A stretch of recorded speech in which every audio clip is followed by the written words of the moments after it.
اعوذ باللہ من الشیطان الرجیم، بسم اللہ الرحمن الرحیم۔ قرآن پاک کا چھٹا پارہ لا یحب اللہ 15 رکوع اور 111 آیات پر مشتمل ہے۔ میں نے اس پارہ کو ڈیوائن ٹروتھ یعنی ربانی سچائی کا نام دیا ہے، کیونکہ اس پارہ میں بڑے بڑے منطقی نوعیت کے سچ کھل کر سامنے آ رہے ہیں۔ پہلے رکوع کا تسلسل 5ویں پارے سے منسلک ہے، جس میں وضاحت ہو گئی کہ اللہ تعالیٰ بد دعا کو پسند نہیں فرماتے۔ اگر ہم کسی کی برائی کو معاف کرتے ہیں تو اللہ ہمیں بھی معاف فرما دیتے ہیں۔ اس رکوع میں یہ ربوبی سچائی بھی کھل کر سامنے آ گئی کہ مسلمانوں کا تمام انبیاء پر ایمان لانا ہی دراصل ایمان کی شرط ہے۔ دوسرا رکوع یہود کے بڑے بڑے گناہ پیش کر رہا ہے۔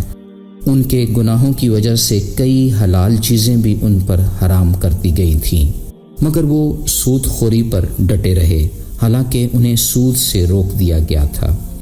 تیسرا رکوع واضح کر رہا ہے کہ انبیاء علیہم السلام حجت کے لیے مبعوث کیے گئے تھے، اور یہ کہ رسول اللہ صلی اللہ علیہ وآلہ وسلم کی رسالت پر اللہ اور فرشتوں کی گواہی موجود ہے۔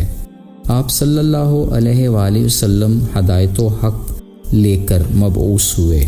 مسیح بن مریم کی تخلیق کا واقعہ بھی اسی رکوع میں ہے۔ چوتھے رکوع میں اللہ تعالیٰ ایک ٹھوس دلیل پیش کرتے ہیں کہ ہم نے تمہاری طرف ایک واضح نور نازل کر دیا ہے۔ ربانی سچائی تو یہ ہے کہ قرآن مجید اللہ کی سیدھی راہ ہے۔ 5ویں رکوع سے سورہ المائدہ کا آغاز ہو رہا ہے، جس میں عہد و پیمان پورا کرنے کا حکم دیا جا رہا ہے۔ نیکی کے کاموں میں ایک دوسرے سے تعاون کرنے کا حکم صادر ہو رہا ہے۔ حلال اور حرام چیزوں کی وضاحت بھی فرمائی جا رہی ہے، جیسے کہ اہل کتاب کا ذبیحہ حلال ہے۔ سورہ المائدہ کے دوسرے رکوع اور پارے کے چھٹے رکوع میں وضو کا مدلل بیان بھی ہے، جس کا بنیادی نقطہ چہرے اور ہاتھوں کی صفائی ہے۔ ہمیں تعلیم دی جا رہی ہے کہ گواہی انصاف سے دی جائے۔ نیک اعمال کرنے والوں پر اللہ رب العزت اپنی نعمتیں نچھاور کرتا ہے۔ اس رکوع میں رب تعالی ہمیں اس عہد کو یاد کروا رہے ہیں جب ہم نے یہ کہا تھا کہ ہم نے سنا ہے اور ہم نے اطاعت کر لی ہے۔ اس رکوع میں عدل و انصاف کے ساتھ گواہی دینے کا حکم ہے۔ یوں مومنوں کو جنت کی بشارت دی جا رہی ہے۔ 7ویں رکوع میں بنی اسرائیل کا واقعہ ہے کہ اللہ نے ان سے پختہ عہد لیا تھا، مگر عہد شکنی کی وجہ سے ان کے دل سخت بنا دیے۔ پھر مزید وضاحت ہو رہی ہے کہ رحمت للعالمین سچا دین لے کر تشریف لائے۔ 8ویں رکوع میں بنی اسرائیل کو اللہ تعالیٰ کی نعمتیں یاد دلائی جا رہی ہیں۔ بنی اسرائیل کو جہاد کا حکم بھی دیا گیا، مگر انہوں نے بزدلی کا مظاہرہ کیا اور کہا، اے موسیٰ علیہ السلام، تم اور تمہارا رب جا کر ان سے جنگ کرو، ہم یہیں بیٹھے رہیں گے۔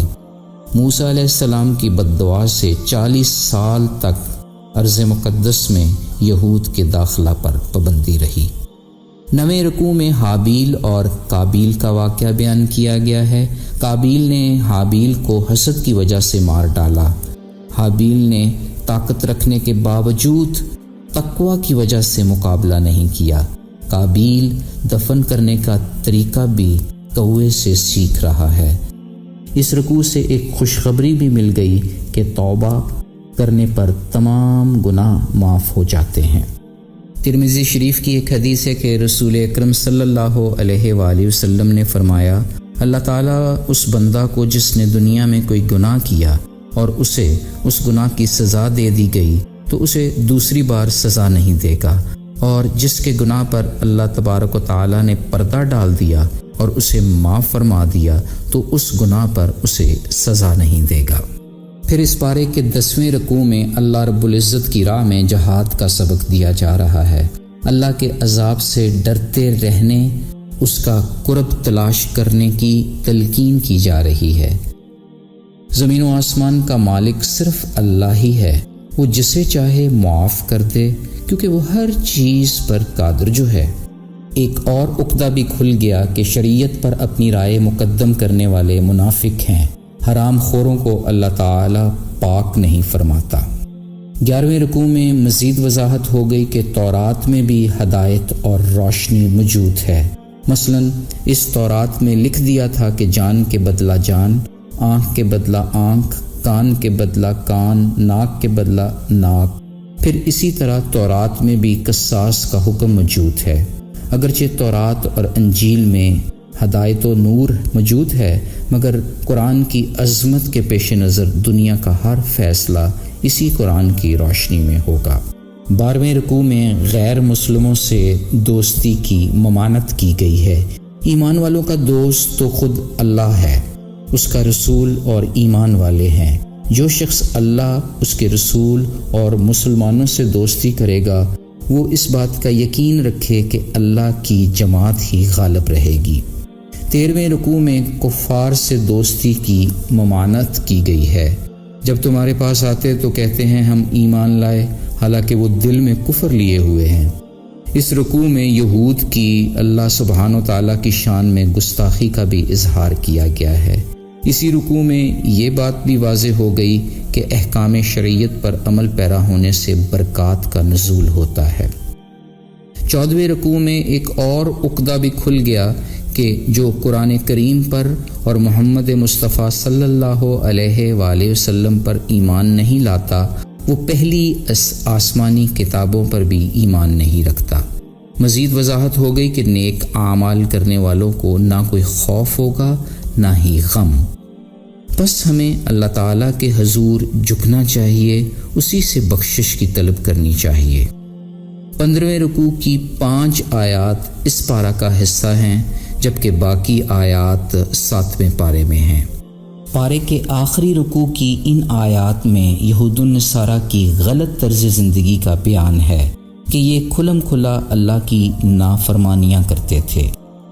جن کے دلوں میں نفاق ہے ان کی بھی مذمت کی جا رہی ہے۔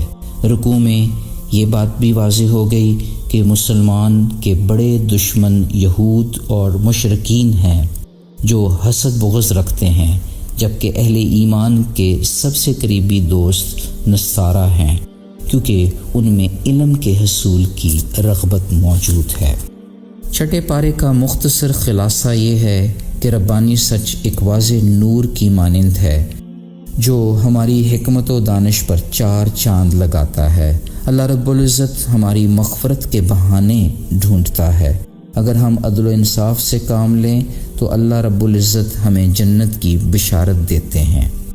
آئیں خلوص دل سے دعا کریں کہ باری تعالی ہمیں حسد کی، نفاق کی بیماری سے بچا کر رکھے، زندگی کے ہر موڑ پر ہماری ایسی اصلاح کرے کہ ہم نیکی کے کاموں میں ایک دوسرے کی مدد کریں۔ اللہ ہمیں قابیل جیسے حسد، بغض اور غضب سے بچائے۔ اے اللہ ہمارے اندر علم کے حصول کی رغبت پیدا کر دے۔ آمین یا رب العالمین۔ فی امان اللہ۔ اللہ حافظ۔